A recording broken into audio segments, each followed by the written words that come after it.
Ok. Já está. Right. Estamos a gravar. Thank you very much. You're welcome.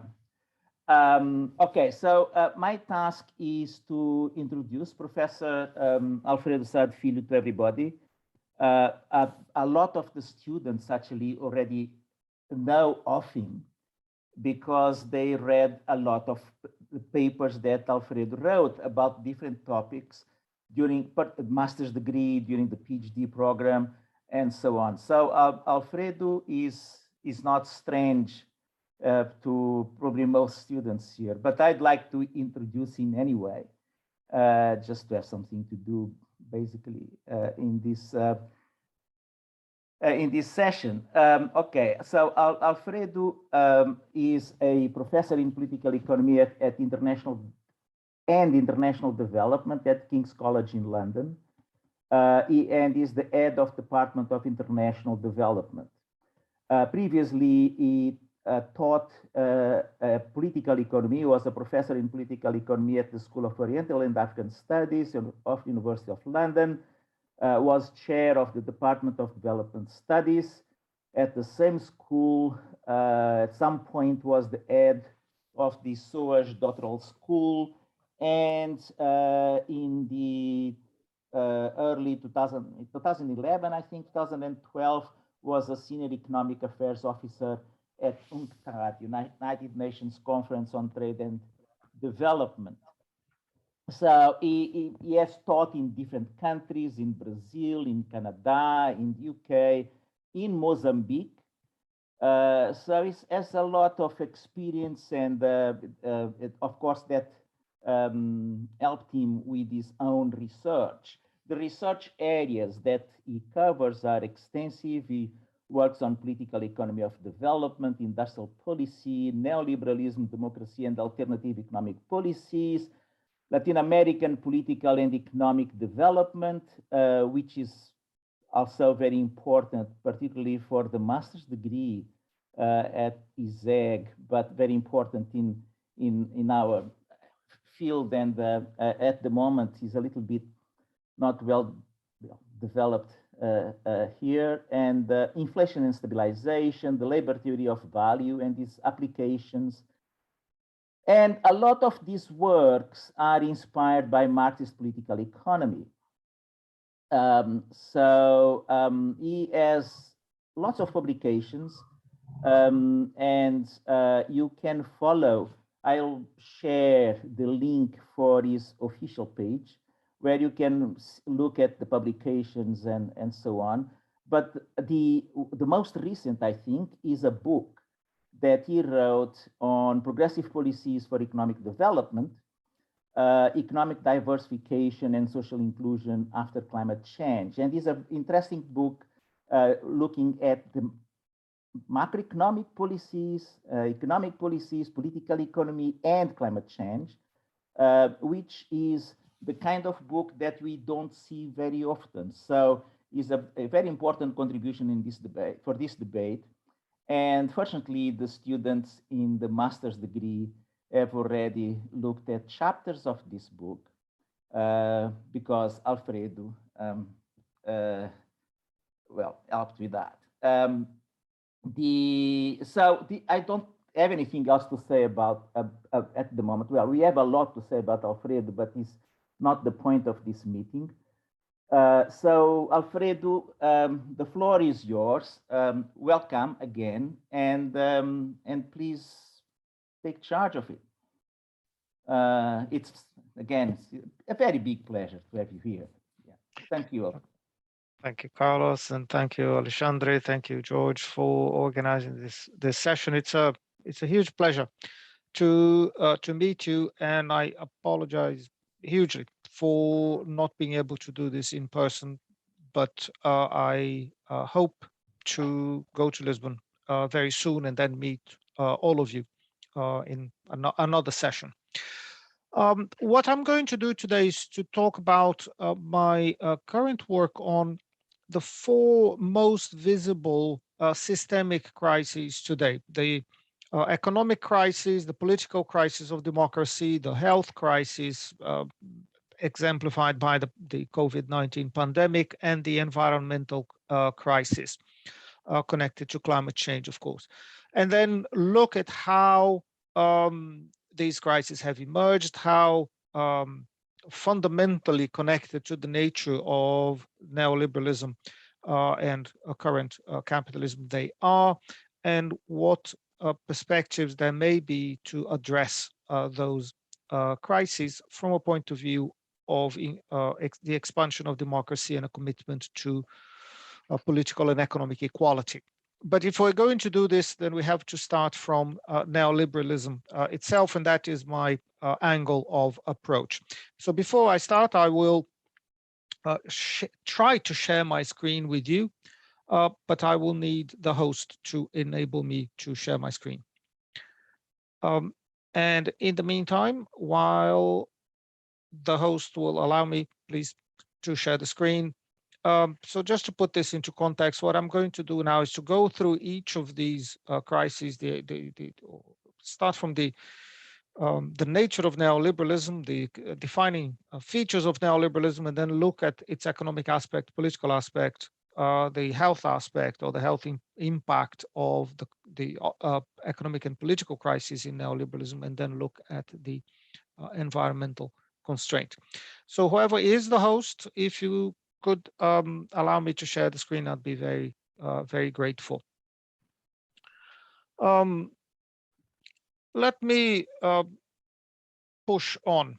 In the meantime, the first point that I want to stress today is that we live in the age of neoliberalism.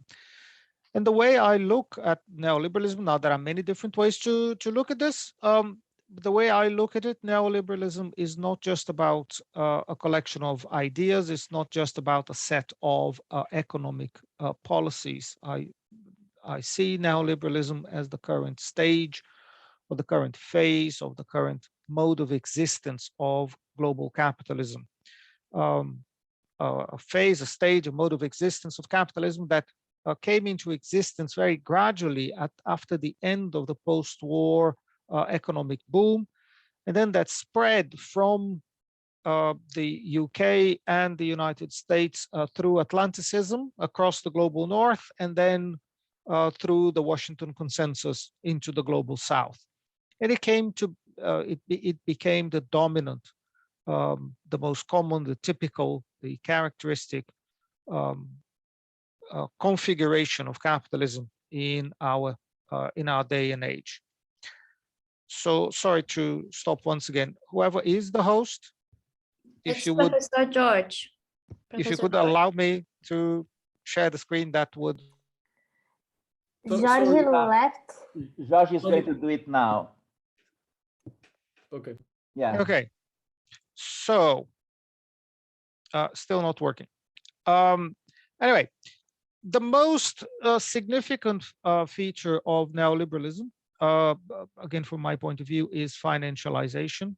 Financialization understood as the subordination of the processes of economic reproduction and social reproduction, their subordination to the logic of accumulation of financial capital, what Karl Marx called interest-bearing capital, but it's essentially accumulation of finance. And at the core of this process is the transfer of state capacity to allocate resources from the Keynesian state, from the developmentalist state, from the Soviet type state, the transfer of capacity to allocate resources from those states to the financial institutions, a globally integrated financial sector that is dominated by institutions based in the United States. And this is what allowed finance to control the main sources of capital and the most important levers of economic policy everywhere. This would eventually allow the reconstitution of a US dominated Western world and eventually world, with minor exceptions, the restoration of the US empire after the defeat of the United States in the Vietnam War, after the defeat of the United States with the Iranian Revolution, and after the dollar crisis in the 1970s. So thank you very much. I can now share the screen, and can you confirm that you can see the title page? Yes. Yes, wonderful. Thank you very much. Perfect. So this is the point where I am now. The recovery of the centrality of the United States in global capitalism through financialization and through the transition to neoliberalism. And this led to the transition to neoliberalism led to a very significant recovery of profitability in the United States, certainly, in the advanced economy, certainly, but also led to the accumulation of profits within the financial sector. So if you look at the first graph on top, you can see that profit rates in the United States tended to decline from the Second World War into the early 1980s, and then they recovered, with the notable exception of the global financial crisis that started in 2008. But then profitability recovered relatively quickly after that. But neoliberalism in general is associated with rising profits. What the second graph shows is the proportion, the percentage of those total profits in the United States that are appropriated by the financial sector.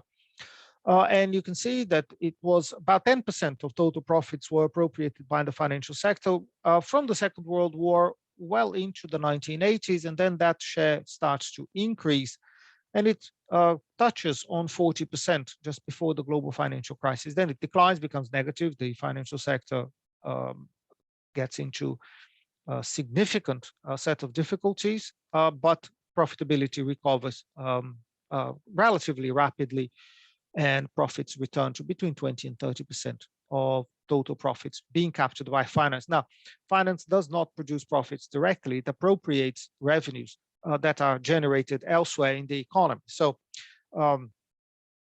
if you consider this, and if you consider that finance is the sector of the economy generally with the highest remunerations, you can see one of the drivers of the concentration of income under neoliberalism. But we'll get to that in a moment. Are we doing okay? Is it all right? Okay. I'm not speaking too fast. I have a tendency to become enthusiastic about things and speak very fast. So you stop me if I do that. Okay. Now, the next, so the first important feature of neoliberalism is financialization. The next important feature is the transnationalization of production and finance, that in common discourse, we all call it globalization.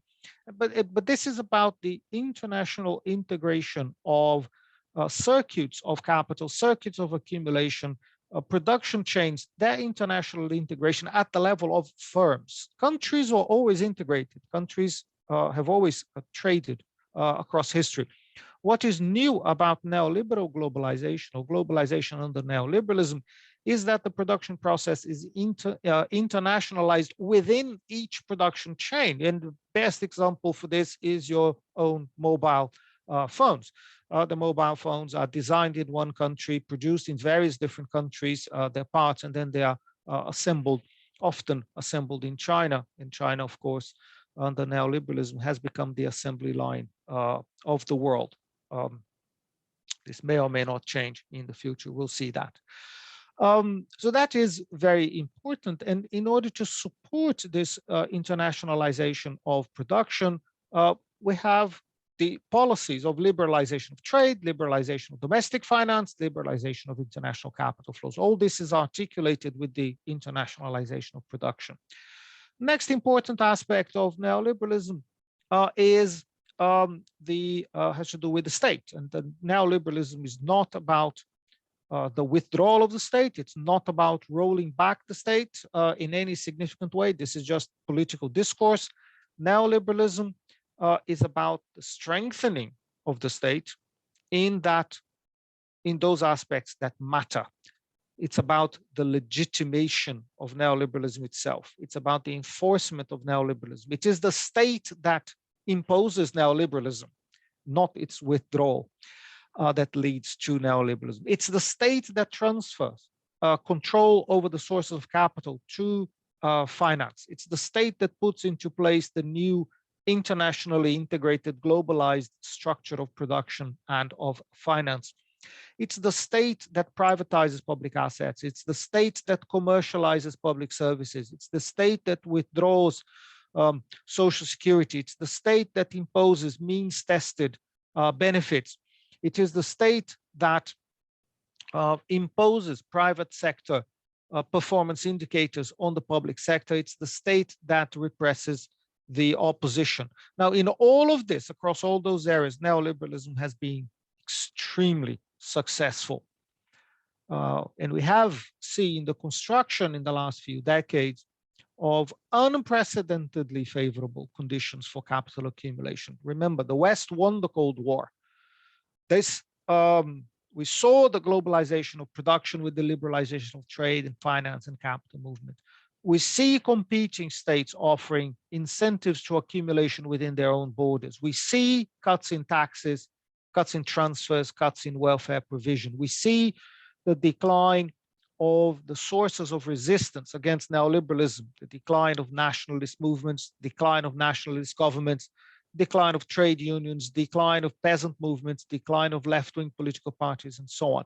And we see the ideological hegemony of neoliberalism. Now, you give neoliberalism all that it has ever wanted, it can have everything. And what happens? Accumulation goes down. Now, this is a paradox. This is what I'm calling the economic paradox of neoliberalism, that the existence of unprecedentedly favorable conditions for accumulation was associated with a complete inability to capitalize on them. What we see instead is accumulation rates, GDP growth rates becoming lower and lower, and investment rates becoming lower and lower, particularly in the advanced economies. So if you look for the world as a whole, that's my blue line, you see a decline in GDP growth rates over several decades that neoliberalism tried to address but couldn't. It failed. And we see, particularly in the advanced economies in the OECD, an even more significant decline of GDP growth rates. So neoliberalism has not been able to create economic dynamics. It has not been able to lead to income generation.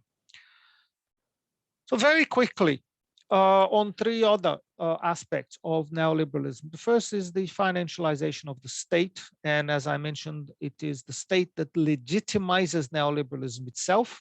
It is the state that manages the transition to neoliberalism. It's the state that represses the opposition. It's the state that imposes the new economic structure. So the neoliberalization of the state is absolutely central for this economic and political project. Second aspect that I'll just rapidly touch on is the what I call the financialization of ideology. It's the domination of ideology by a set of beliefs that is where the financial sector is absolutely central. Now, neoliberal ideology is generally based on two principles. The first is the idea of competitiveness. We all have to be competitive. All countries have to be competitive. All industries have to be competitive. All workplaces have to be competitive. And us as individuals have to be competitive too. Now, this is an understanding of competitiveness that is very closely associated with the operation of the financial markets, a financialized understanding of competition. Second key aspect of neoliberal ideology is the notion of democracy. But it's a specific kind of democracy that I call neoliberal democracy. It's a democracy understood in a very shallow sense of competition between shades of neoliberalism in a political market, policed by the law and by the mainstream media. If you add competitiveness to democracy together, what you have is the basic elements of the good society, according to neoliberalism. And these are the basic principles of behavior that are compatible with this system of accumulation, this mode of existence of capitalism. There was an expectation that this would deliver economic dynamism and generalized enrichment. As we already know, it did not, and I'm going to illustrate it shortly. The third aspect of neoliberalism that I'm going to mention here is what I'm calling the financialization of social reproduction. That the spread of neoliberalism and the spread of financialization influenced social reproduction in many different ways, but particularly they imposed a very strong and specific type of discipline. Discipline because the neoliberal period saw the spread of capitalism across the world. Eastern Europe, East Asia, particularly China possibly, and it's the countries around it, Sub-Saharan Africa unquestionably, Latin America certainly, and production in all those countries was integrated into a globalized system of accumulation that increased competition between capitals, between governments, and between workers based in different countries as well. You work hard or your job is going to go somewhere else. You work hard or somebody else will want your post. And it may be a national person or it may be a migrant. So you have competition in different ways within working classes too. There's been the imposition of discipline through technological innovations, through the restructuring of production processes, through changes in patterns of employment, usually in the direction of more precarious employment, through the erosion of wages, of subsidies, of benefits, of entitlement systems, all the non-market protections that existed under Keynesianism, under different forms of developmentalism across the global South, and that existed in Soviet-style regimes. All those protections have been eroded. We also see discipline being imposed through, we also see discipline being imposed through contractionary monetary and fiscal policies and the withdrawal of the welfare state, compensated by easier credit. This is particularly visible in the United States and in the UK, where you withdraw social provision through the state and you allow people to borrow money to cover the spending that would partly be secured, or the benefits that would be secured to them via the state. The consequence has been the consequence of the stagnation of wages, the withdrawal of the welfare state, and the greater availability of credit has been that workers have become increasingly tangled up in financial circuits through their bank accounts, credit cards, mortgages, pensions, and then having to pay for, particularly visible in the United States, having to pay for education, for health, for many areas of social provision. And this imposes discipline because if you have debt, you want to keep your name clean, because if you don't repay, your name gets dirty and you do not get credit in the future. The consequence has been that many people have been led to work in several precarious jobs with very unstable contracts and having to live in very stressful conditions. Now, the consequence was rising profit rates, as I showed, and rising inequality at the same time. For example, for the early part of neoliberalism, the income of the bottom 90% of Americans fell 9% between 1973 and 2002, while the income of the top 1% rose by 101%, and the income of the top 0.1% rose by 230%. So neoliberalism associated with a deteriorating distribution of income. This is something we're going to touch on in a moment. Now, that is looking at the economic side. If you look at the from the historical point of view, neoliberalism has been through three phases, and I'm going to recover this. Three phases that go from the beginnings of neoliberalism to the mid-1990s, and then a division again with the global financial crisis in about 2007, 2008. So the first period of neoliberalism everywhere is a period of transition, a shock phase of neoliberalism, where the state promotes private capital with no concern for the consequences in order to make neoliberalism an established fact.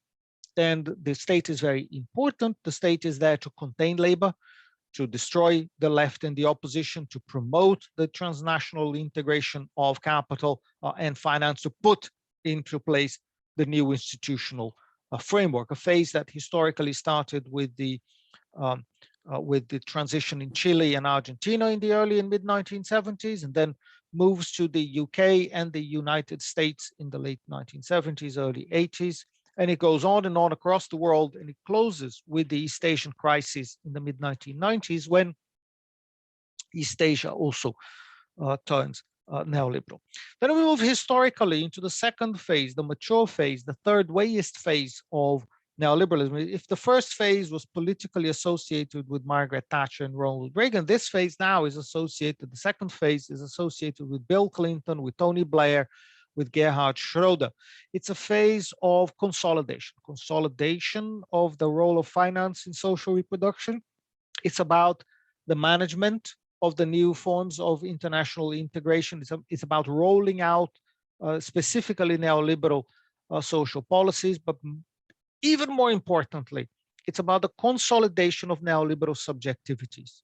First phase is about the creation of neoliberalism as a fact. Second phase is to make you believe that neoliberalism is good. That is the fundamental objective and metric of the second phase. It's the colonization of the mind.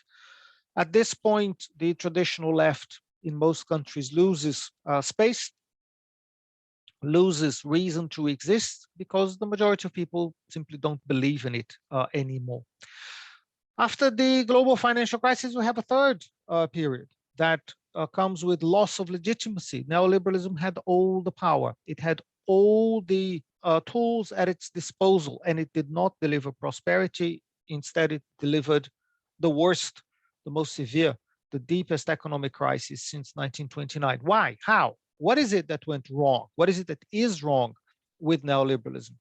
There was also at the same time the perception that neoliberalism had led to the concentration of income and concentration of wealth, and neoliberalism had created undesirable, illegitimate patterns of employment. People did not want to work like that. And it failed in its own terms to deliver what the neoliberal ideologues had promised with the transition, stability, prosperity, etc. It just did not happen. So this is a phase that, because of the loss of legitimacy, neoliberalism could stabilize itself generally through greater political repression. Now, let me say a couple of things about distribution. Now, what you see here in this figure is the U-shaped curve that became famous with the work of Piketty, particularly his book Capital in the 21st Century. And what it shows is for four Anglo-Saxon countries, the share of total income that is appropriated by the top 10%. And you can see that the share of income appropriated by the top 10% was very high at the beginning of the 20th century. It goes down with particularly the Second World War and the welfare state, and then that share starts rising again. So after 100 years, we go back to where we were in terms of distribution, where we were 100 years ago. Neoliberalism as a dynamics of concentration of income. And if you take the case of the United States, this is the wage share of national income. And it's clear, it's unquestionable, no one disputes it. The wage share of national income has declined. There may be disputes about the extent, the details, but it's quite evident that the wage share has fallen. If you think of the United States as an economy producing several $1 trillion a year, you can see that this 5% decline in the wage share is a few $1 trillion that are appropriated by somebody else that is not labor. The main explanatory factor for this is the stagnation of real wages. Real wages in the United States rose steadily since the end of the Second World War, and it was similar in Europe, but in the United States they stopped rising earlier. So about 1972, 1973, real wages stopped growing and they stagnated. Things changed very recently, but for decades under neoliberalism, real wages were stagnant. Now, this is a particularly interesting graph. If you look at the purple line on top, major sector productivity, this shows that if you can pull this line back to the end of the Second World War, productivity in the United States rises by about 2.5 to 2.75% per annum every year. And so the purple line is basically a straight line. The lower light green line is real hourly wages, is the graph that we saw previously. Hourly wages were rising together with productivity, so consequently the distribution of income was constant. It was stable until about 1972-73. Then productivity continues to rise, but wages stagnate. And this is the green line. The darker green line in the middle is household income. How can household income increase if real wages are stagnant? And the answer is because families are working more. This is housewives going to the labor market. This is students going to the labor market. This is retired people going back to the labor market. Families earn more money just only by working more hours, but the hourly wage is constant. Now, if you see the gap between the purple line and the green lines, well, somebody is appropriating that income generated. Somebody is appropriating the productivity gains, and it's not labor, so it can only be capital by definition. If you disaggregate labor incomes by percentiles, this is by quintiles, you can see that generally, the poorer you are, the more your wage fell. And the richer you were, the more advantaged you were, the highest your salary at the beginning of the period, the more income you earned. So this is a dynamics of inequality under neoliberalism. It's very, very characteristic of neoliberalism, and you can look at it in many different ways. This is another way to look at it. If you divide wages by percentiles, if you're on the 20th percentile, the bottom line, your salary is basically constant. It never moved between 1973 and the global financial crisis. But the higher your initial level of wage, the more your wage rises. If you're on the top 5%, the top green line, your wage increased by what? By a third in real terms, perhaps. So again, a dynamics of inequality. And we can look at it in another way still. If you look at the changes in income by years of schooling, and what this figure shows is that the more schooling you have, the faster your income goes up. And the less schooling you have, the more your income falls. So if you do not have even high school, your income declined between 1979 and 2007, your income declined by about 25%, 25%. But if you had postgraduate degree, your income increased by more than 30%. Again, considering that years of schooling are correlated with family situation, economic situation, it suggests that neoliberalism perpetuates wealth at the top and squeezes the bottom of the distribution. Part of the dynamics of concentration of income, again, this is for the United States, but is also true for other countries, is the decline in taxation for the rich. And by 2018, what we see in this graph is that the two lines cross. The top 400 Americans by income or by wealth, sorry, were paying less tax as a proportion of their income than the bottom 50%.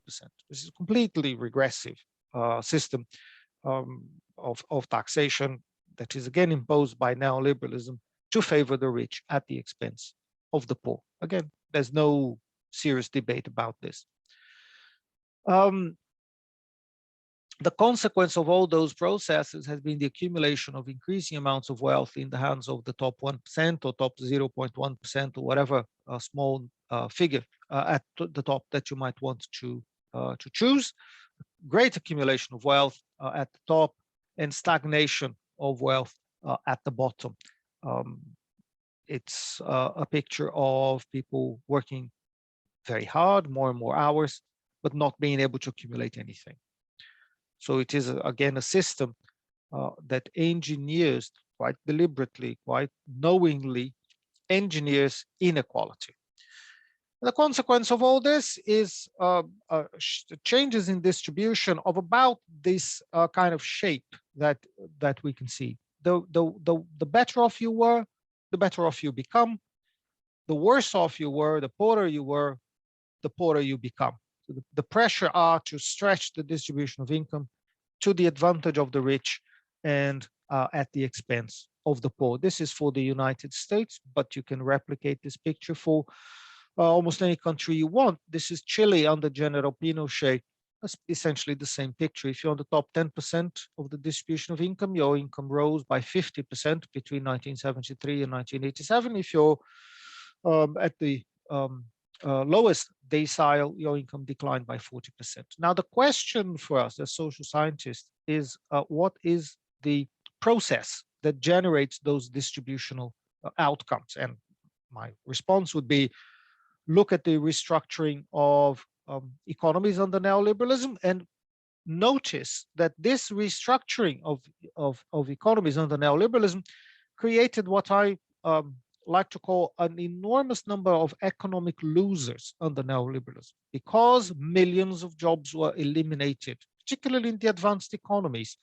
Whole professions disappeared or they were exported at the same time as opportunities of good jobs in the public sector declined because of privatizations and because the public sector contracted in size, at the same time as job stability declined, pay conditions and benefits tended to deteriorate over time. And this was true for the skilled working class, that is kind of the symbol of these groups of economic losers under neoliberalism. It was also true for large sections of the middle class that became increasingly indebted, impoverished, anxious, and vulnerable. It's a very regressive picture, not just for the traditional blue-collar working class, but for many other people around them. So this is the picture. This is what happens under neoliberalism. These are genuine photographs. This is not photoshopped. The top picture became famous when it came out. This is in the city of São Paulo in Brazil. The bottom one is Cape Town in South Africa. And in both cases, you see what neoliberalism tends to generate everywhere. It tends to generate dramatic patterns of inequality and segregation that may exist, just juxtaposed to one another. Now, we saw that accumulation under neoliberalism was both low generally, benefited the rich, but was low in general, and it tended to be unstable as well, tended to take the form repeatedly of financial bubbles that inevitably would collapse and would require state support. And there's this whole succession of finance-driven crises in the neoliberal period. A big one was the dot-com bubble that burst in 2000, 2001, just before 9/11. But every time that those crises would happen, the response, particularly of the Fed, the Federal Reserve System in the United States, was to lower interest rates. Now, given that wages were flat, given that finance had been liberalized and people had more access to financial instruments, they could enjoy the opportunity of lower interest rates to borrow more money to use as consumer credit and to fuel financial speculation in a real estate bubble.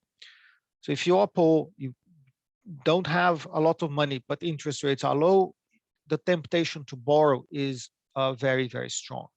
Now, this was ultimately unsustainable. the housing market in the United States crashed in 2007. Lehman Brothers went bankrupt in September 2008, and that marked the beginning proper of the global financial crisis. Credit markets around the world froze, equity prices collapsed, leading financial institutions failed, and many financial institutions went very quickly for their governments asking for support. And the policies that were adopted by governments, especially again in the advanced economies, the policies showed very clearly the domination of financial interest over everything else. Because what governments did was essentially to lower interest rates down to zero and give the banks as much money as they needed to clean up their balance sheets. The rest of the society is just peripheral. The center of the rescue operation was to salvage finance without any expectation of change, any restructuring, any change, any significant change in regulation, leaving the system as it was before. This was about the socialization of the losses of the financial system in order to preserve neoliberalism. Now, it cost an enormous amount of money, and the response from the neoliberals very soon after the crisis was to say, "Ooh, fine, the fiscal disequilibrium, the state just spent too much money. This is a terrible thing," forgetting that the money was spent salvaging the financial sector, salvaging the rich who own financial assets. But this was used to say, no, the fiscal crisis is very serious, and now we need fiscal austerity to recover public finances. This was an excuse for another round of neoliberal reforms and another round of financial sector control over resources in society. So what we find is that between 2007 2014, there was an incredible accumulation of debt across society. The debt of financial corporations increased by $12 trillion. The debt of the public sector increased by $25 trillion. And the debt of households increased by $7 trillion. So it was a debt-led recovery that preserved the same neoliberalism as before, except it was worse, more unstable than it was before, and with even less economic dynamism, because on the exit of the global financial crisis, what we find is the advanced economies stuck in what became known as the Great Stagnation, with growth rates going very, very low. Now, let me stop the economics there and have a quick look at politics. As we saw, there's a big variety of paths of transition to neoliberalism, but in particular, you have transitions to neoliberalism through authoritarian regimes, Pinochet, General Videla, for example, or you can have transitions to neoliberalism in democratic states, think Thatcher and Reagan, or you can have transitions to neoliberalism together with transitions from different forms of dictatorship to democracy, think Brazil, South Africa, South Korea, Eastern Europe. Through all these pathways, by the early mid-1990s, neoliberalism had consolidated a typical, common, general political form that is a neoliberal democracy. A political democracy, but a democracy that was very heavily circumscribed, and in particular, democracies that had an institutional apparatus that was designed to lock in neoliberalism and prevent the democratic process from having any influence over economic policy making. So the consequence was that states, democratic states, lost policy making capacity. There was very limited space for nominally democratic countries to discuss changes of economic policy, and there was very limited space for the opposition. No one could contest inflation targeting. No one could contest independent central banks. No one could contest fiscal deficit rules, etc. So neoliberalism, no one could contest privatization. Neoliberalism becomes entrenched, whatever the voters might say, and if they vote incorrectly, they will be punished. See the example of Greece for us, but there are many other examples too. So the fact that the economic debate was increasingly impossible led to the evacuation of political debates within a democracy. You can't talk about the economy because you can't change anything. But there's no vacuum in politics. And political debates were then increasingly taken up by culture, taken up by religion, taken up by nationalism, and taken up by racism. Since you can't talk about the economy, what are you going to talk about? And this was a process that was compounded by the alienation of those economic losers, people who are unhappy with neoliberalism but couldn't articulate their unhappiness very well. People had lost their voice because the organizations of collective representation, trade unions, political parties, etc., had been disabled, and they were bombarded by the media with an interpretation of the problems in neoliberalism that blamed the other, blamed someone else, blamed the bad versus the good, an ethical conflict, not a systemic problem, but an ethical conflict. Bad individuals were taking from us, the good ones. And this is why us, the good ones, are finding life harder. We were being tricked and robbed. And that's the reason why things were not working well for us. So what I'm suggesting is that in contemporary neoliberalism, with the destruction of the sense of collectivity of the working class, with the destruction of class politics and political debate, the losers increasingly come to frame their dissatisfactions around ethical conflicts between insiders and outsiders, and between good and bad, and around undue privilege, notions of undue privilege, the state favoring specific groups of people, the undeserving poor, the minorities, the foreigners, foreign countries, etc. The other, somebody else is taking from us through the state with the complicity of the state. So it's a process of dissatisfaction that leads to political alienation very clearly. So I call this the political paradox of neoliberalism, that the institutionalization of political democracy led to the undermining of the foundations of democracy itself, with the structures of representation becoming unresponsive and public policy becoming completely impossible to reach for the majority of the population. This is what open spaces, especially after the global financial crisis, the spaces for the emergence of anti-systemic forces and what I'm calling spectacular authoritarian leaders. These are men, almost always men, who appeal to a politics of resentment, that claim to understand common sense, that claim to be honest, that claim to be able to confront, because they're powerful and they come usually from outside the political system, they claim to be able to confront the neoliberal state and to confront corrupt politicians, to confront the foreigners and so on. All those strange interests in the migrants, etc., all those strangers' interests that take from us to give to undeserving groups. But what happens is when these authoritarian leaders obtain sufficient support to reach power by democratic means, well, they are committed to neoliberalism themselves. They are capitalists of our age. They want to reproduce the system plus their own personal power. So what they do is to adopt policies that intensify neoliberalism and with a veil of nationalism and a more or less explicit racism. So what I'm suggesting to you is that what we're seeing now with the rise of authoritarianism is that this is not a blip. This is not going to be self-corrected. This is a symptom of a political crisis in neoliberalism. It's a symptom of the crisis of the economy. It's a symptom of the crisis of democracy. It's a symptom that dissatisfaction has been hijacked by the far right.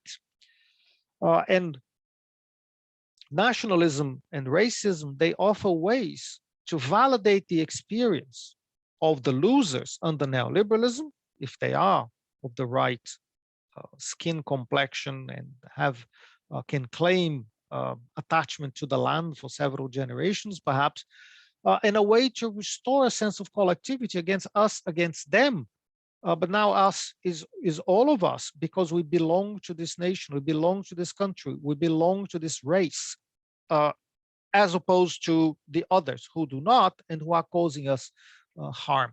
So the rise of these authoritarian leaders, for me, is a reflex of a search, an attempt to short circuit a political system that has become unresponsive, and to bring gains finally to people who have got tired of losing out under neoliberalism.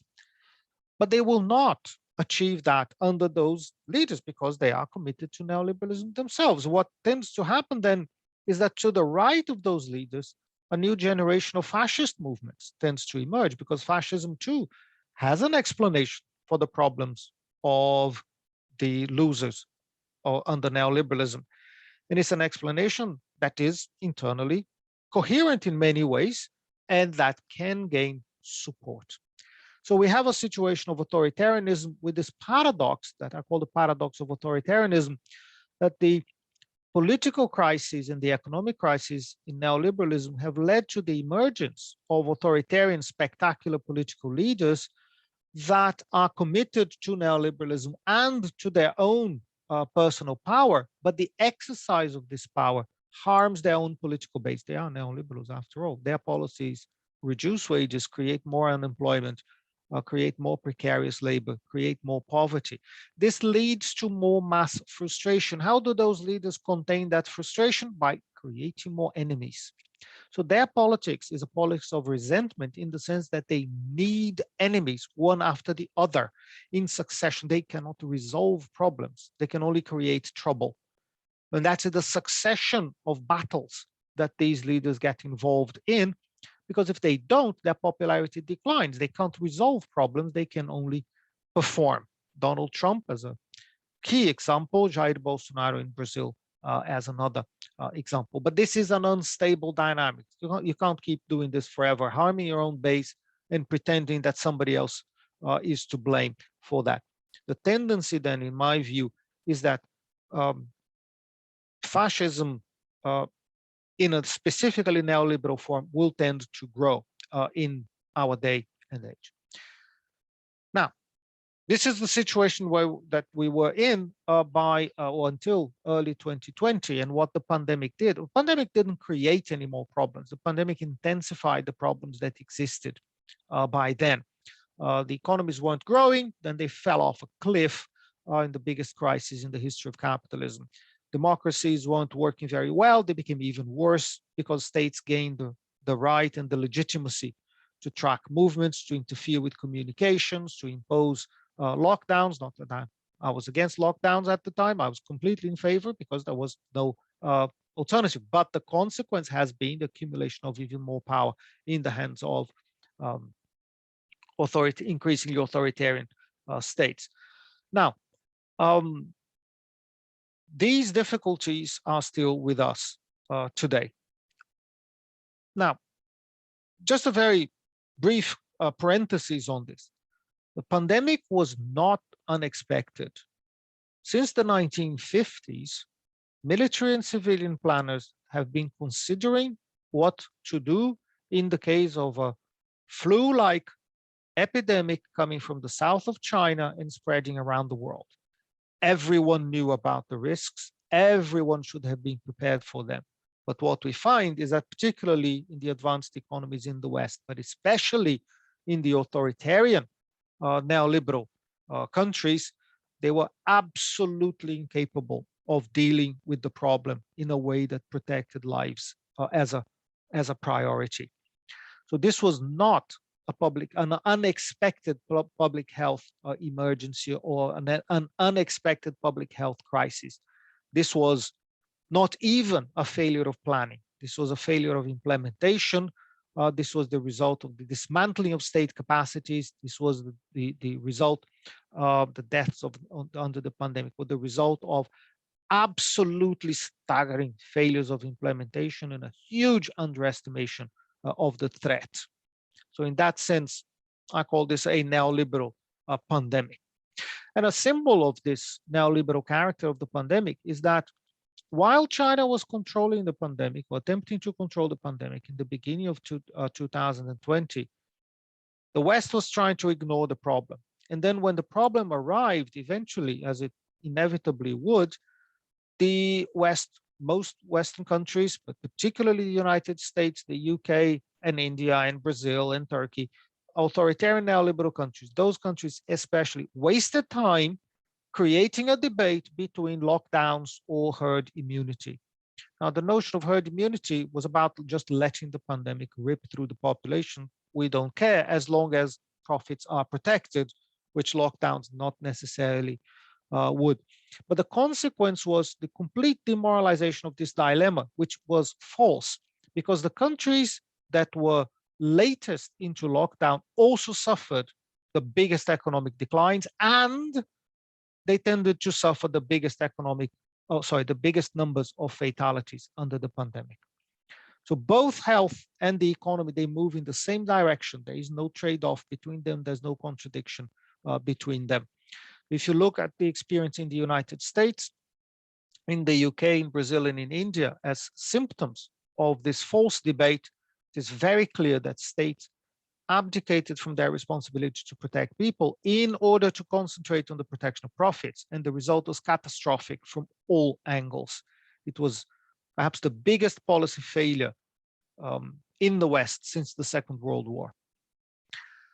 The pandemic had differential impact on rich and poor, and tended to aggravate inequalities. Particularly, the rich managed to protect themselves relatively well. You remember the pictures at the beginning of the lockdowns when some rich people just went to their yachts and started navigating around the world in sublime isolation with a whole crowd of people to attend to their every need. Middle-class people had to work from home with their children, couldn't go to school. Some slightly richer people could go to their second homes in the mountains or on the beach. And poor people had to huddle together in very precarious housing and had to continue to work because they do what became known as essential work, meaning risking your life to be a supermarket cashier or to be a bus driver, etc. And those poor people tended to have the highest fatality rates during the pandemic. And you can cut across any form of inequality and difference that you might think of, and the disadvantaged ended up with higher fatality rates and suffering more than the people more advantaged by some characteristic during the pandemic. Immediately with the pandemic, many governments adopted the same policies that they had adopted under the global financial crisis. That's basically quantitative easing and pumping money into the financial system. But that was not sufficient. So governments had to improvise within this framework of protection of finance first, and above all, they had to improvise different forms of support for an economy that was collapsing in the greatest crisis in the history of capitalism. And the consequence was an even more severe fiscal crisis as we exit the pandemic. So the question for debate today is, how is that fiscal crisis going to be resolved? So behind the problem, the economic problems, the multiple economic problems that we have today, lies this ticking time bomb of a fiscal problem created under the pandemic that has to be addressed in some way. And the tendency for neoliberalism will be to impose a new round of austerity and just to see what happens. But that would be impractical. I believe the disequilibrium is too large and it wouldn't be efficient. So we'll see what happens. Now, behind all those problems, then there's a problem with climate change. And I'll talk about this rapidly because I'm aware of the passage of time.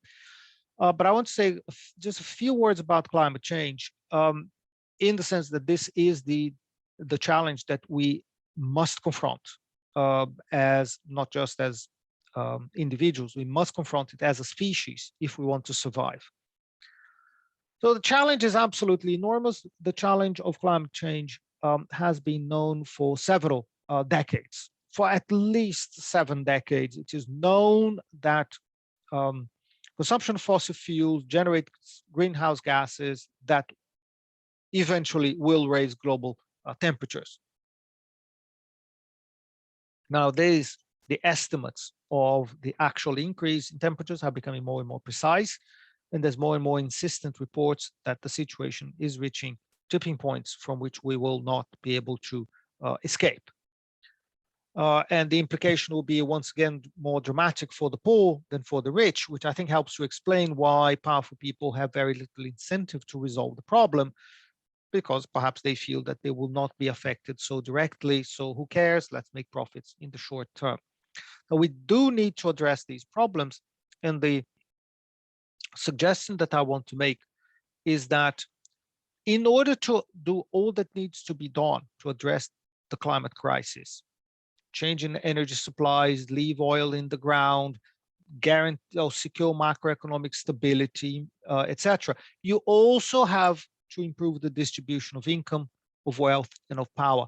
You need to address that aspect, both consequences of neoliberalism, the climate consequence, and the political and economic consequences, to gain legitimacy, because the green transition will be very difficult, it will be very costly, and the only way to gain legitimacy for it is to accept that neoliberalism is largely responsible for the situation we're in, and the removal of neoliberalism will open the space for a resolution.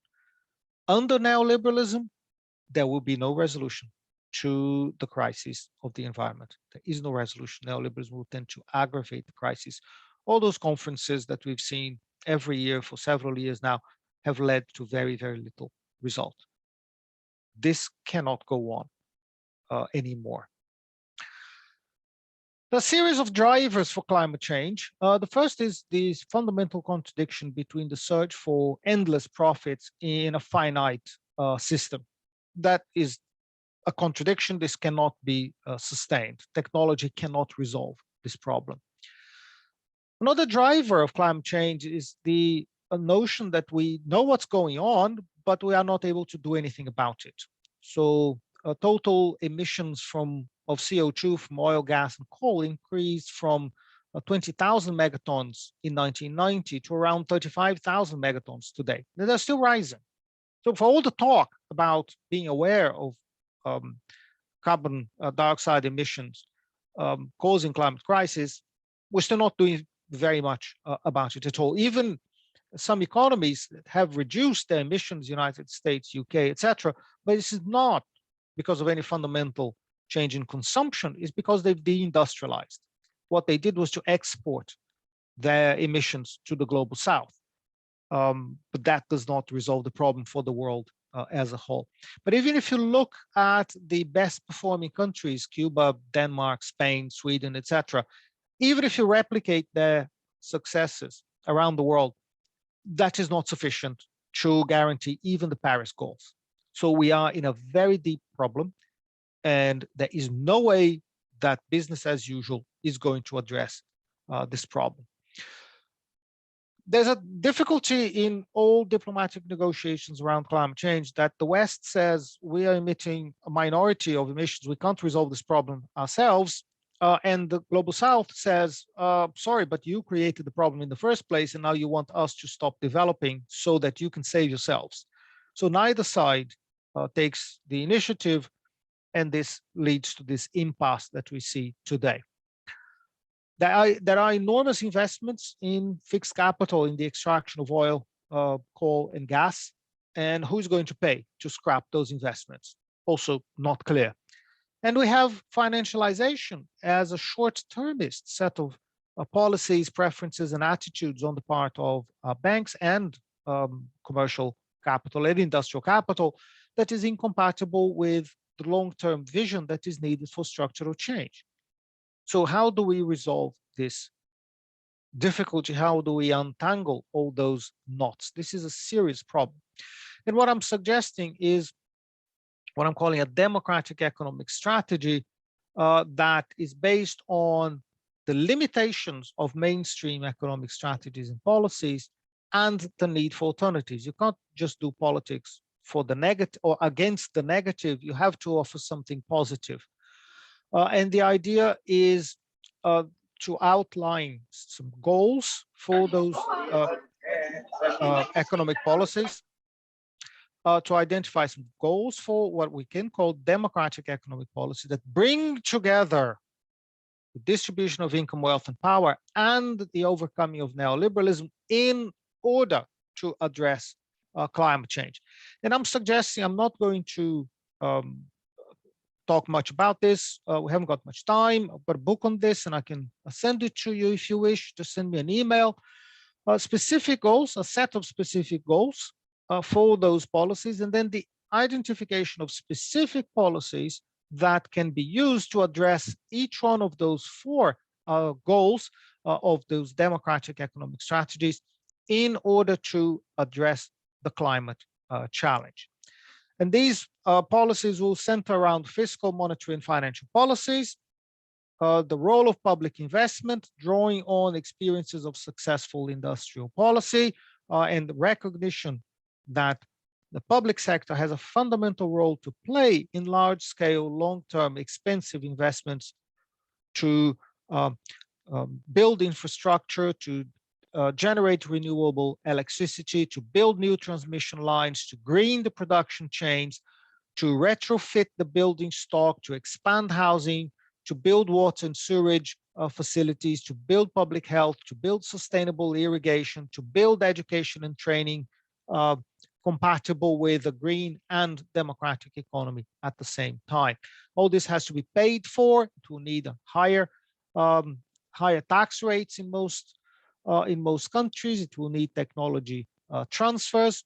It will need policies to address the balance of payments constraint as well. So there's a discussion in the book about import policies, export policies, and capital controls that will be essential, because the countries that are adopting those policies will tend to become unpopular and might be subjected to capital flight. So capital controls will be necessary, but there are many experiences of successful capital control around the world.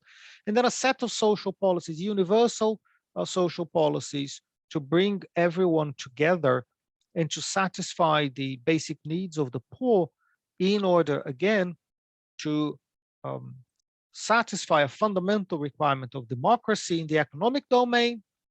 Everyone has to have basic security of existence by virtue of being human, and at the same time, social policies that will help to integrate society and gain legitimacy, or bring legitimacy to this democratic economic strategy.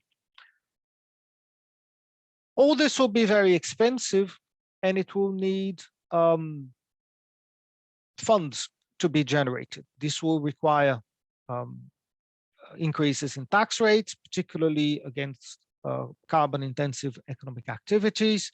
It will require compulsory savings schemes. It will require taxes on carbon-intensive luxury goods, like holidays and business class travel, SUVs, and so on, taxes on financial transactions and international capital flows, taxes that should be heavily progressive, etc., backed up by sufficient levels of aid, particularly for the very poor countries, and transfers of green technology to the global south, instead of technology being proprietary by companies based in the global north. Let me wrap up in this slide and the next. Neoliberalism today is trapped by three paradoxes that I described, and by the environmental constraints. None of these limitations will resolve themselves spontaneously. The economic crisis is becoming more and more severe, and neoliberalism has no source of economic dynamics. There is no growth to be had, nothing significant. Democracy has been eroded very badly. We are being dominated by authoritarian leaders, and authoritarian political system beyond individual leaders. And we have a limited time to resolve this because of the environmental crisis. We need to recognize, in my view, that neoliberalism is incompatible with economic prosperity for the majority. It's incompatible with lifting the living standards of most of the population. It's incompatible with democracy. And it may be compatible with human existence itself. But neoliberalism is also very fragile today. it has not been able to regain legitimacy after the global financial crisis. It has lost even more legitimacy after the pandemic. What is needed, in my view, is a transformative agenda that can show an alternative and that can show something that can capture the imagination. An agenda that has to be based, in my view, on the concerns that define the left, concerns around equity, equality, economic and political democracy, and the restoration of a common sphere of citizenship, where we all are fundamentally equal. This can be pushed forward through a program of decommodification and definancialization of social reproduction, focus on priorities for the majority: health, transport, education, housing, and so on. To bring society together again, to develop new political practices that overcome fragmentation in the workplace and in society more generally, and then bring people together to support policies that challenge the power of finance. Now, is there space to do this? Yes, absolutely, there's space to do this. If you look at the popularity gained by the Sanders campaign in the US, by the Corbyn movement in the UK, by Syriza in Greece, by the Workers' Party in Brazil, that shows dissatisfaction. Now, problem is, all of these experiences that I've mentioned, and we can talk about other ones as well, all of them ended in failure. So the challenge is to draw on those experiences of failure, to learn the lessons, and then deploy those lessons in order to achieve the development of those new political practices that correspond to the form of existence of the majority of the population today, and the threats and the fears and the insecurities that the majority of the population has. Now, I am relatively optimistic today, more optimistic than I have been in a very long time. I think there's nothing more important than engaging in this debate. I think that we have had successes, very limited successes, but successes nevertheless, better than 10 years ago, better than 5 years ago. This new wave of mass movements is what we need now to challenge neoliberalism in all its aspects. And that is what I'm particularly interested in at this point in time. Thank you. Thank you very much.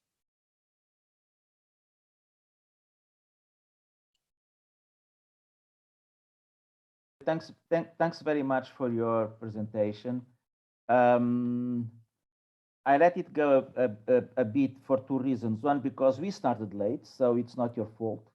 And second, because you had a lot to say, and it would be a waste if we stopped that. So we have about 32, 33 minutes now for debate, and I would like to open the floor to questions and whatever. Yep.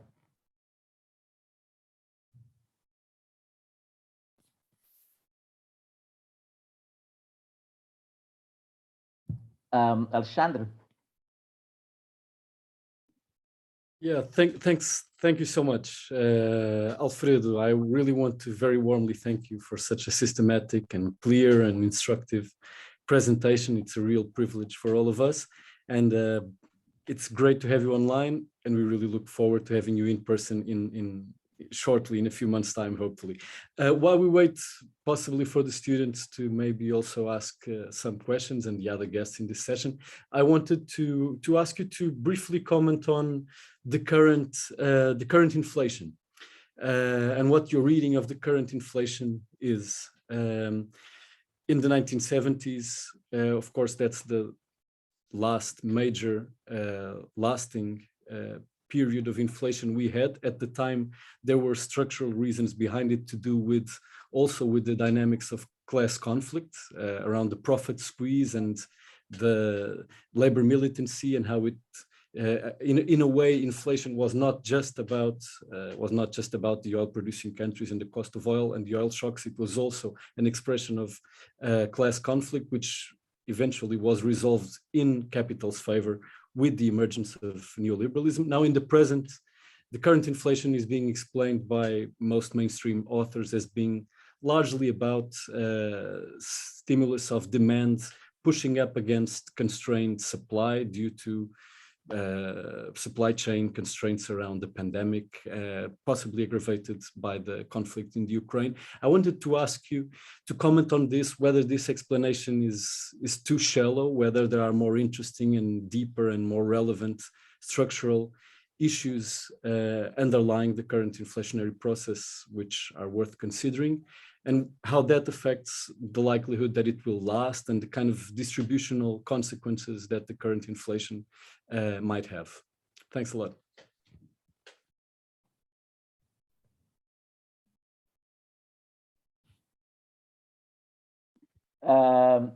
Your microphone, Alfredo. I have to, yeah, sorry about that. I have to do this in every single meeting, but start talking with the microphone on mute. The inflation came as a surprise to most analysts, as far as I can see. I think central banks was expecting that as they exited the pandemic, because the lockdowns led to a huge volume of spare capacity in the economies could just bounce back. And there was a debate about whether the recovery would take a V shape or a U shape, but the expectation was that if not immediately, in a matter of weeks or months maximum, economies would just resume their previous growth trajectory. What we have seen was the circulation of disruption in production chains in a very dramatic way, and even up to now, centered particularly in China and in logistics, with the impossibility of production resuming the levels that it had before. I attribute these supply disruptions. I think that's the main cause of the problem that we're witnessing at the moment. The alternative explanation coming from the mainstream focuses on too much money. The central banks printed so much money and threw so much money, and quantitative easing was so dramatic that it had to lead to inflation. It's a variant of Milton Friedman's idea of too much money chasing too few goods, monetarism all over again. I don't attribute too much to that. We need to understand what we need to understand, and this is a genuine question, is the ways in which financialized production interacts with monetary flows, and how is it that the financial system connects with production. This is a question, it's not an answer. But if we approach this question by examining the nature of production in this day and age, not in the 1970s, but in this particular day and age, I think we'll find interesting relationships about, once you take the internationalization of chains of production across different countries with different currencies and different monetary policies and different suffering different supply shocks. So supply shock in the UK, for example, very, very serious. It's very different from the supply shock suffered in China or suffered in the United States. So if we look at the specific nature of those supply shocks, then I think we can gain a more concrete understanding of the inflationary phenomenon today. But it is an extremely interesting issue, and it is a mystery as well. I think it's going to dominate economic debate for several months, maybe for the next few years. It's absolutely worth looking into it more seriously, and this is not something that I have done. I'm interested, but I haven't got there yet. Thank you, Alfredo. Any more questions? Hello. It's me, Paul. Hello, Yeah. Professor Alfredo. Thank you for your presentation. Very interesting. I would like to know what's your opinion about the role of social media. You spoke a lot about neoliberalism as being with a very authoritative kind of political systems. It's kind of ingrained in the political systems, and we've been kind of it's kind of been more and more used. We see more and more the fact of the role of social media in the middle of all these, of how, you know, like the Cambridge Analytica, they kind of theoretically helped Trump being elected, but well, it was not proved. That was not proved, but they said they helped, and a lot of events like those, especially like for example the trolls, that kind of shape the mind of the public, especially on Brexit, as well with that guy from that started Huffington Post. I can't remember his name. So well, we're seeing more and more examples of actually the impact that the social media has on society. I would like to know how you think it will affect and will shape from now on our current the world. Thank you. I don't know if I made myself clear. This is a very interesting and very important question. If you remember, certainly in 2011, during the Arab Spring, there was a lot of speculation that social media was driving political revolutions. And before that in Iran, and after that in many different countries. And the idea was that social media offered a neutral platform where people could organize and could express their preferences, and then some kind of collective preference would spontaneously emerge with good ideas, weeding out bad ideas in this neutral mechanism. What we have found increasingly in recent times is that social media is dominated by monopolies. Social media is dominated by very large companies, and a lot of the political debate that takes place in social media is driven by robots, and those robots are part of organized enterprises trying to feed particular lines into the public debate. So in a sense, social media has replicated hierarchies that existed outside it, and to a significant extent, greater than before, collectivized, globalized those hierarchies. So they ended up serving to reinforce mechanisms of social control. Now, there are spaces, of course, there are spaces. You or I could go to Twitter and publish something, or we could start some story on WhatsApp and circulate it there, or at Facebook or whatever. But the capacity of individuals to do this is very small compared to the capacity of great companies or big political parties with a lot of lots of funds and lots of employees to push their line. Not to speak of state agents that may be doing that at any time. So I am very enthusiastic about certain aspects of social media, and hope that those open spaces can be harnessed, can be used, can be put, can be expanded, can be put to good use.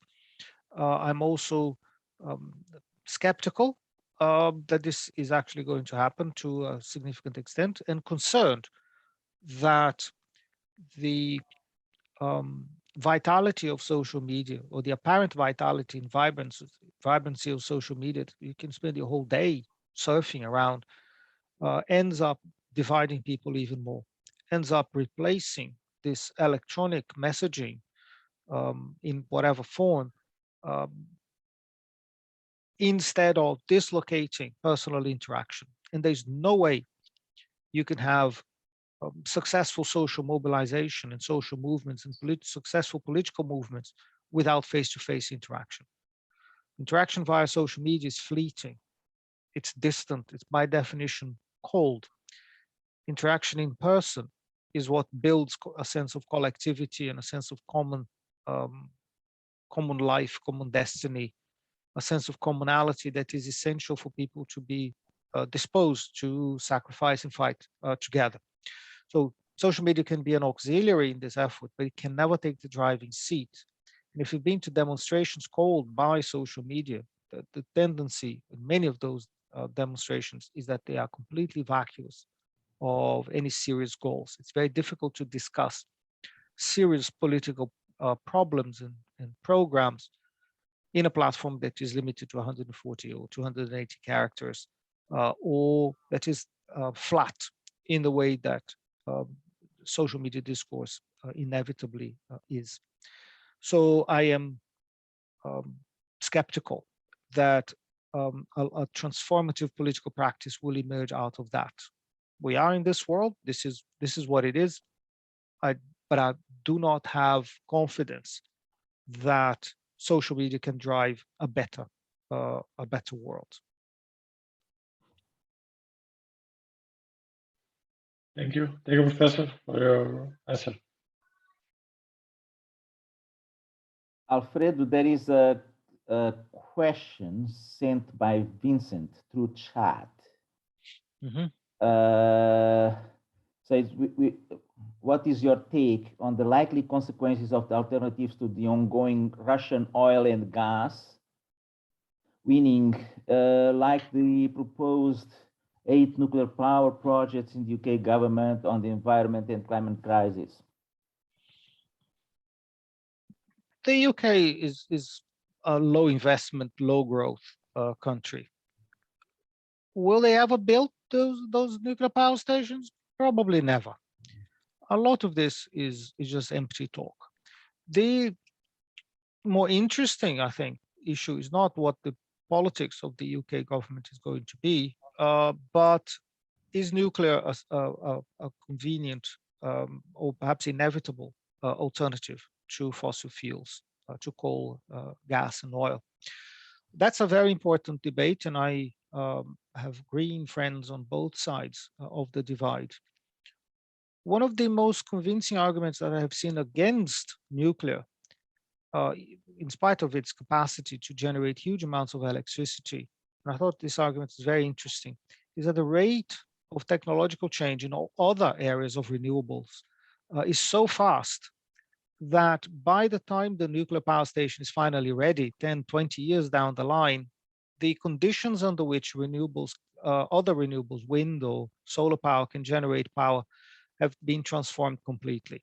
So in that sense, nuclear may be at most a backup for a grid that has to be fed in other ways. And I think inevitably the most significant ways to do that will be wind and solar.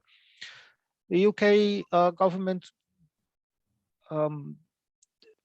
is committed to some measure of decarbonization, but it's also fundamentally committed to giving money to their own friends.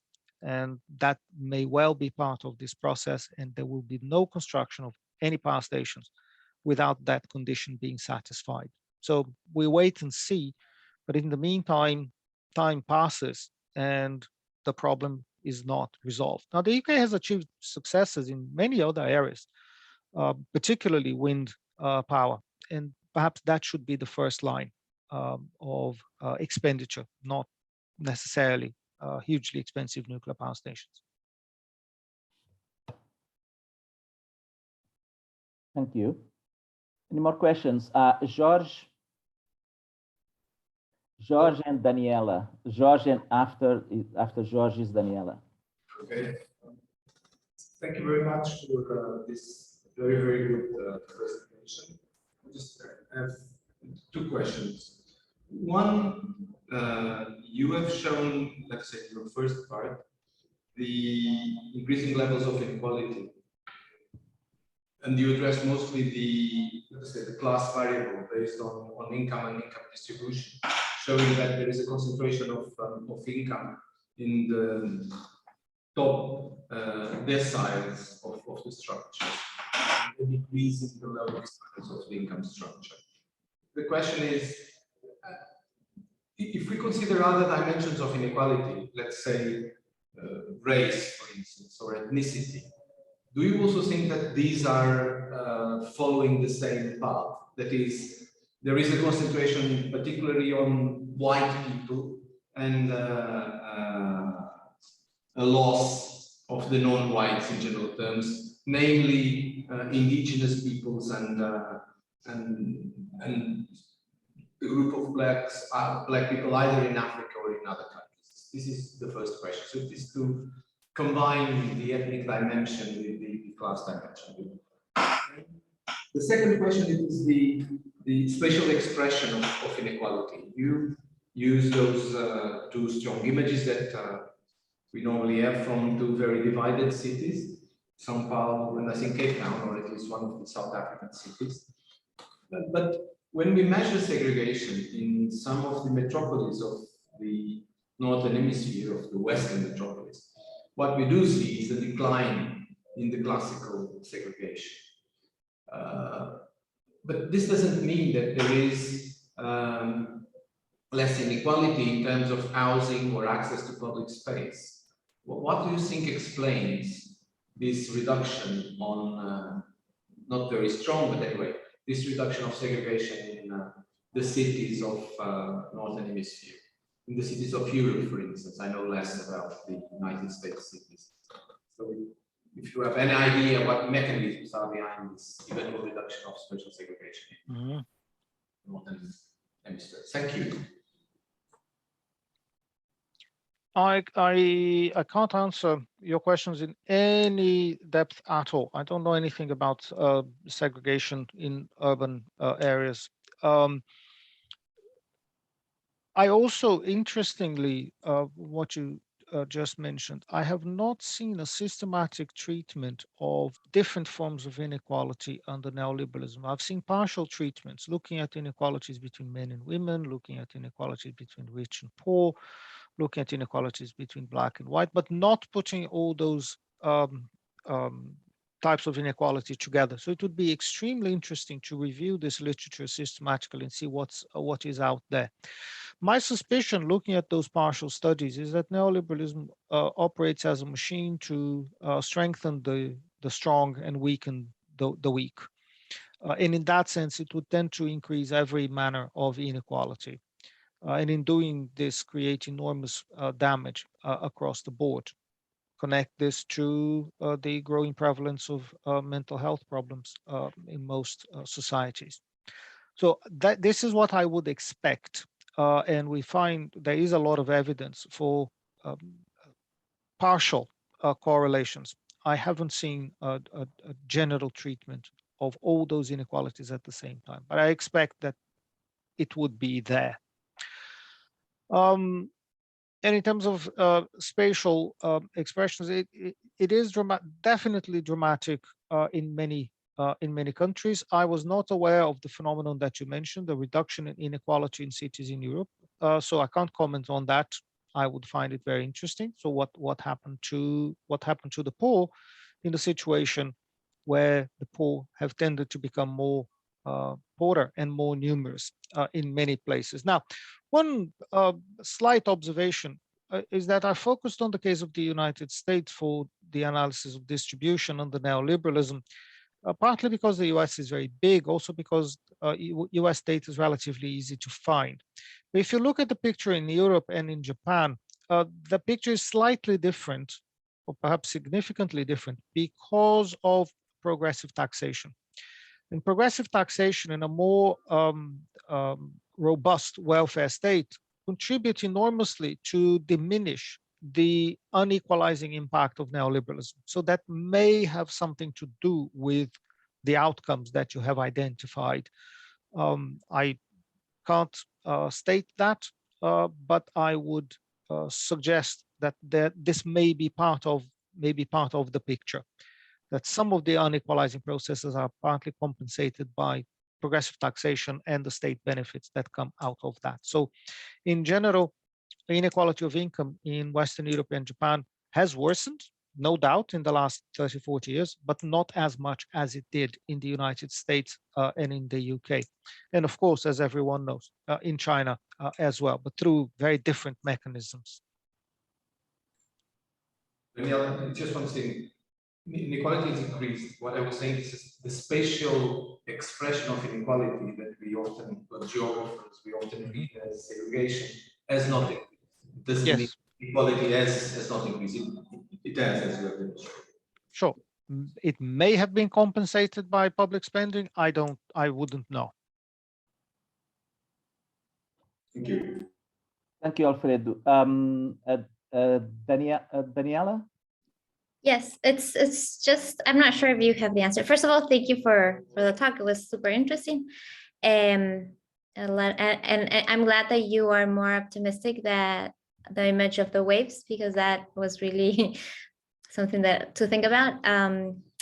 But well, going into that part of like COVID is just a small phenomena, and then like climate change is the real thing behind everything that's actually making the world like in this tick like clock, counter clock, I don't know, like running against the time, is actually what about like environmental organizations, because they do have like a lot of things going on there. So certain governments, for example, I'm from Ecuador, my country is doing a lot of things into like environmental issues with the Galapagos, with plastics and such.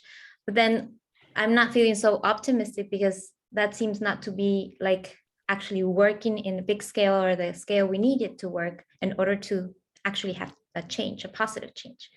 So I don't know, like, I don't know if you can tell me, but it's just this like, it seems like those that can actually do something to stop this problem are actually not doing anything. So I'm not sure what's the point of, not what's the point, but how can like smaller countries or smaller organizations come together and do something bigger, larger, I don't know, like with more impact? That would be my question. I don't know if it's a question or it's just like sharing my thoughts. So, but thank you for the talk still. I think what you have identified is extremely important. What are the interventions that can have the most impact across the board? And the interventions that can have the most impact across the board are to leave oil in the ground. Just leave it in the ground, oil, gas, coal, leave it in the ground, because once you extract it, the dynamics is for the emissions to take place. And honestly, recycling our domestic waste is not significant. It gives the illusion of participation, but it does not actually address the problem in any significant way. So in order to address the problem, we have to look at the whole chain of activities going from prospection for fossil fuels to production, to the chains of production where those where oil, gas, and coal are consumed, and then our final consumption of those goods. And it needs coordinated intervention at every link in the chain to bring about a dramatic decrease in CO2 emissions by the most energetic means that we can envisage. The difficulty is that this has to come, in order for it to become politically feasible, I suggest, it has to come together with the protection of the interests of the poor and the poor countries, and this will cost the rich countries that have much more capacity for resilience and much more capacity to absorb the shock, but this will cost them more. And this requires a political shift of very substantial magnitude in the world and in the rich countries in particular. So this is the challenge. So if a small country like Ecuador that has a particular difficulty of being heavily oil dependent, what are you going to do in a small country? And that problem is replicated for many other small countries. It needs support. It needs support. It needs external finance, which is another responsibility for the larger economies. Because the losses for oil-producing countries, especially for developing countries that are oil-producing, oil-dependent, their losses will be profound and very destabilizing, and they have to be covered to facilitate the transition. The only good thing we can say in this respect is that if you take big countries, advanced economies that are also oil-producing, take Canada, take Norway, for example, those countries should be first in line. They should absolutely be first in line, and they should volunteer for an even more drastic reduction in their quotas to protect the oil extraction quotas, the coal extraction quotas of the smaller countries that have very few alternatives to fossil fuel extraction. So there has to be an element of equality in the global economy as well. We need a dramatic reduction of extraction, dramatic reduction in processing, but we also need to protect the interests of the weak in this process, because otherwise there simply will not be cooperation, there will be no agreement, and we all die in the end. So there needs to be a different political disposition that I think can only be achieved through a serious process of discussion and mobilization around the planet. Thank you. Professor. Sorry, thank you, Alfredo. There are two questions in the chat. The first is from Ana Ganho, and she says, maybe I've missed something essential here, but for the democratic economic policies, how would the historical imbalances between capital and labor relations be reversed in favor of the latter? And what would the political economy for this be? That's Ana Ganho. Then there is a question from Simão Ung. The question is the future of multilateralism and regionalism within the context of paradoxical neoliberalism at the national and international levels. Can the UN, WTO, EU, SADC, ASEAN, and so on survive and deliver within this framework? So these are the two questions that are in the chat. And then there is Maria Teresa Santos. And if we do have time, Maria Teresa is going to be the last question. So very, very briefly, a change in balance between capital and labor, that can only come endogenously, can only come about as labor in particular, being the majority of the population, mobilizes itself. It ought to do this through awareness of the consequences of not doing it. There are costs and there are risks in any form of mobilization, but this one is important. This one is essential. And without pressure from below, capital that already feels protected by wealth from the consequences of climate change, capital will just continue to do what it is doing. Promises and very little by way of action, and action only when it is profitable to do anything. This is not a condition that is possible to satisfy in a situation of climate breakdown. International organizations, I worked in one of them, and I'm very skeptical about the possibility of significant reforms in those organizations. These are huge bureaucratic organizations that essentially serve the interests of the larger countries that fund those organizations. So it is possible to do interesting work at the margins, but in general, it will be very difficult. And again, without pressure from outside, no serious reform will come from inside those huge bureaucracies where people are primarily worried about their salaries and their pensions. They will not rock the boat, not willingly. Sorry, just before Maria Teresa, I missed one question that was in the chat. Is a question from another Anna, and she basically asking if you have anything to say about circular economy related to the environment. Sorry, Carlos, and there is another question that we have missed by Vicente Agoloni, which is, well, he's asking about the take of Alfredo Saad on the future of democracy, capitalism, and neoliberalism, with the growing extreme right views, authoritarian democracies, and anti-unipolar global order. And free markets. And free markets. Free markets. Yes. He's here in the room and saying free markets. I've asked him to speak, but he said he agreed to it. Okay, thank you. There is another question. I don't know if you want to take the three, but she's present. Maria Teresa, she has raised the. Yeah, Maria Teresa has already asked, but before I give the floor to her, I'd like to know if Alfredo could answer this question. So one is about the circular economy, and another one is another question from Vincent. Vincent asked the first question, and this one is this, please, so what is your take also on the future of democracy, capitalism, and neoliberalism with the growing extreme right views and authoritarian democracies and the anti-unipolar global order and neoliberalism? Yeah. Okay, Maria Teresa as well, or just the two? Can you please answer these two, and then I'll give the floor to Maria Teresa? Sure. Again, very, very briefly, the future of democracy, neoliberalism, etc., free markets.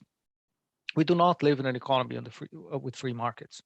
you or I can set up a bar or a cafe, or can try to earn money by setting up any other kind of company. But this doesn't mean free markets, in the sense that markets are structurally biased and dominated by very large corporations in general, and they capture the most profits.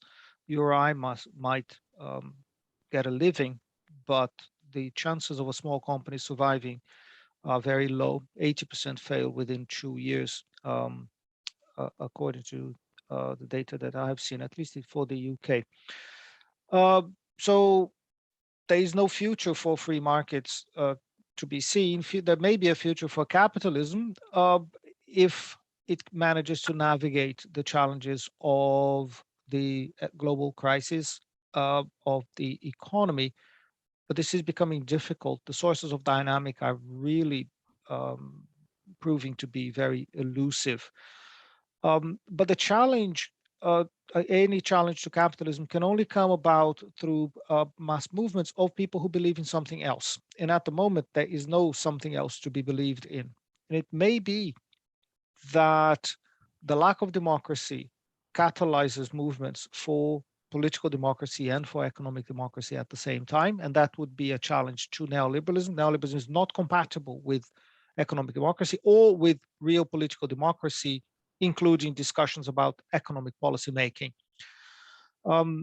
So necessarily, as we challenge the lack of democracy in our societies, we are challenging neoliberalism. And I think this is a very important avenue for political mobilization. Mobilizations for political democracy and for economic democracy at the same time. That may come to challenge capitalism as such, but I think that would not be the goal at the moment. The point is not to have an academic discussion about what is capitalism and what does it mean in practice. The point is to have a concrete discussion about why is it that our societies are not free? Why is it that we have this discourse of democracy and freedom, but in fact, popular freedoms and capacities to be autonomous and to decide on future and the structure of our economies and societies, those capacities have been increasingly lost. Why? So if we question that, we might obtain interesting answers. And without democracy at the same time, this has been the other part of my argument, we will not be able to gain legitimacy to address the environmental crisis. On circular economy, I have very little to say, other than if we're talking about reusing everything and stopping extractions from the earth, that's a great idea, but remember that if we're going to universalize the standard of living of the advanced countries in the West around the world, we would need several Earths. There's no way to have a circular economy with rising living standards for the poor. So we do have a bind here. And even the notion that capitalism would be compatible with environmental preservation is not tenable, because it is based on a logic of expansion. There is, as I mentioned before, there is no technological fix to this. But I'll stop here. Thank you.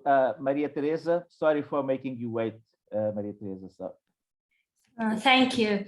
Hi, Professor Alfredo Saad-Filho. Thank you for your presentation.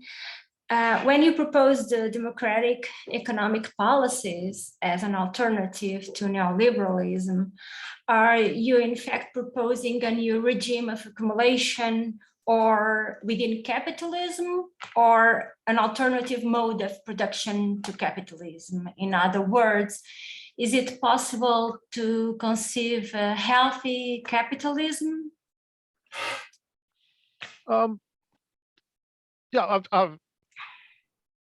It is possible to conceive. Capitalism has been through many different forms of existence.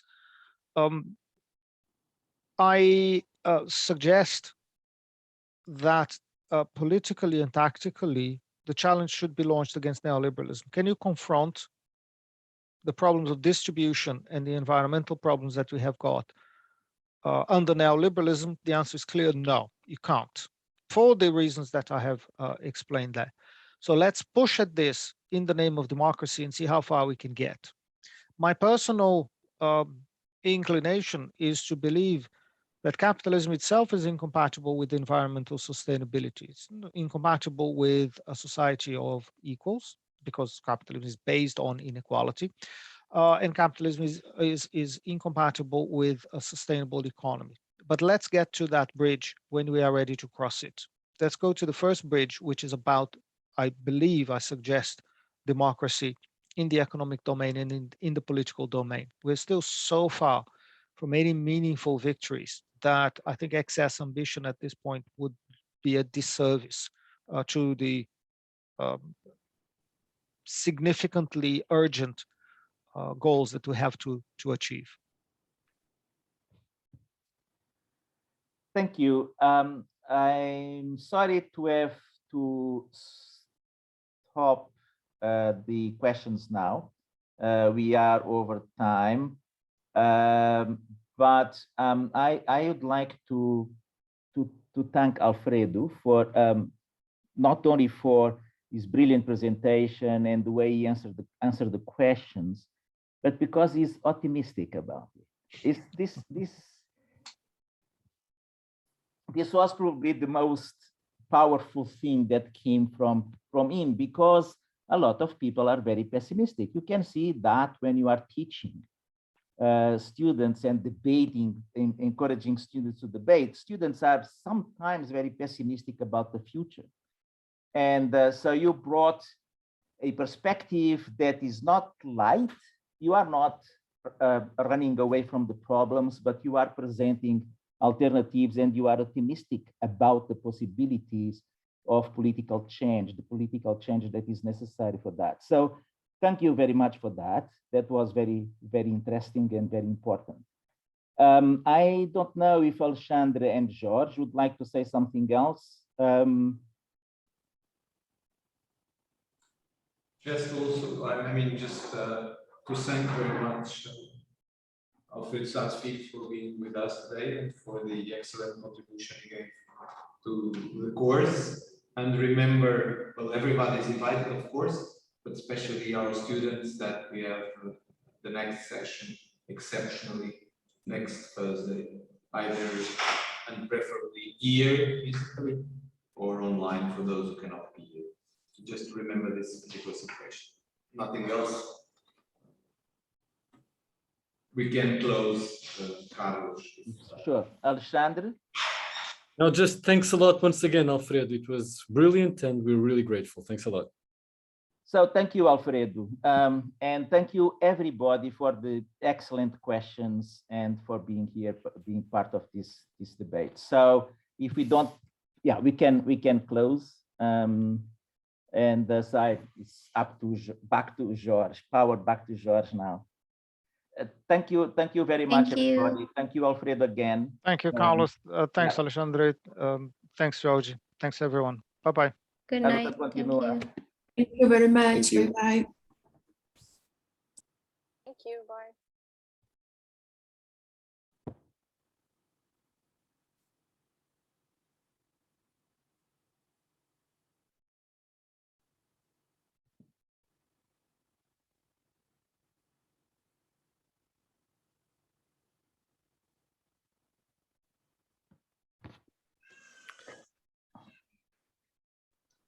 Jorge, talvez possas parar a gravação, se calhar.